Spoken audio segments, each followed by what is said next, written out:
আসসালামু আলাইকুম। রিশাদ হোসেন ২১ রানে ৩টে উইকেট নিয়েছিলেন আয়ারল্যান্ড বাংলাদেশের তৃতীয় ম্যাচে এবং সিরিজ নির্ধারণী এই ম্যাচটায় রিশাদ হোসেনকে স্কোয়াডে আবার ব্যাক করা হয় এবং তিনি সুযোগটা পেয়ে যেভাবে কাজে লাগিয়েছেন সেই বিষয় নিয়ে আলোচনা করব। Rishad Hossain leg break bowler, বাংলাদেশের নিউ সেন্সেশন, অর্থাৎ নিউ বলতে ভুল হবে, গত ২-১ বছর ধরে তিনি দারুণ পারফরমেন্স করছেন। তিনি ২১ রানের বিনিময়ে ৩টে উইকেট নিয়েছেন, তার মধ্যে ২টা উইকেটেই গুগলির মাধ্যমে তিনি উইকেটটা নিয়েছেন।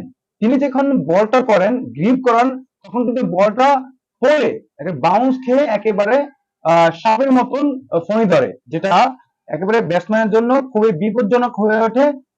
ব্যাটসম্যান বুঝতে পারে না কোন দিক খেলবে।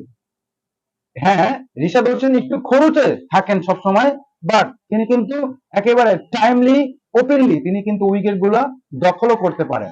তিনি উইকেট নেন। বাংলাদেশের এই রিশাদ হোসেন বর্তমানে তিনি উঠছেন। তিনি যেভাবে পারফরমেন্স করছেন, প্রতিটা বলে, প্রতিটা ওভারে এমন একটা সিচুয়েশন আসে যেটা যে সময় মনে হয় যে সব সময় হয়তোবা উইকেট পড়বে এবং একটা ছক্কা খাওয়ার পরে আরো বেশি কার্যকর হয় এই জিনিসটা। আয়ারল্যান্ডের বিপক্ষে যখন তিনি প্রথম ওভারে আসলেন, তখন তিনি সাধারণত নর্মাল ডেলিভারি করছিলেন। যখন তিনি আহ, এই একেবারে অ্যাঙ্গেলটা ঠিক রেখে বলটা করেন, যখন ব্যাটসম্যানের সামনে বলটা ড্রপ খায়, তখন কিন্তু ব্যাটসম্যান উপকার হওয়ার সম্ভাবনা বেশি থাকে। যখন এটা বাউন্সটা হয়ে যায়, তখন কিন্তু এটা আহ, আহ, যদি যথেষ্ট সামনে পড়ে বলটা, তখন কিন্তু রিশাদ হোসেনের ওই বলটাকে তারা বাউন্ডারি ছাড়াতে পারে। বাট একটু সামনে বলটা ওয়াইড সাইড যদি বলটা ডেলিভারি করা হয়, তখন কিন্তু এই বলটাকে বাদ খেয়ে কিপারের কিন্তু কষ্ট হয়ে যায় কিপিং করার জন্য। এই রিশাদ হোসেন বাংলাদেশের হয়ে সর্বোচ্চ উইকেট শিকারী হবে না ইনশাল্লাহ একদিন। আমার এই ভিডিও যারা দেখছেন তারা মনে রাখবেন, রিশাদ হোসেন একসময় বাংলাদেশের সেরা বোলার হবেন। মুস্তাফিজুর রহমান এখন টি-20 বোলার হিসেবে 4 নম্বর অবস্থান করছেন মুস্তাফিজুর রহমান। তিনিও একসময় রাশিদ খানকে ১৮০ উইকেট, রাশিদ খানের, আমাদের মুস্তাফিজুর মেবি ১৫৭ উইকেট। তো যেখানে থেকে মুস্তাফিজ রাশিদ খানকে ধরার জন্য চেষ্টা করছেন, আর সেদিক থেকে রিশাদ হোসেন তিনিও কিন্তু উঠছেন এবং তিনিও একসময় হয়তোবা তাদের এই রেকর্ডটা ধরে ফেলতে পারবেন।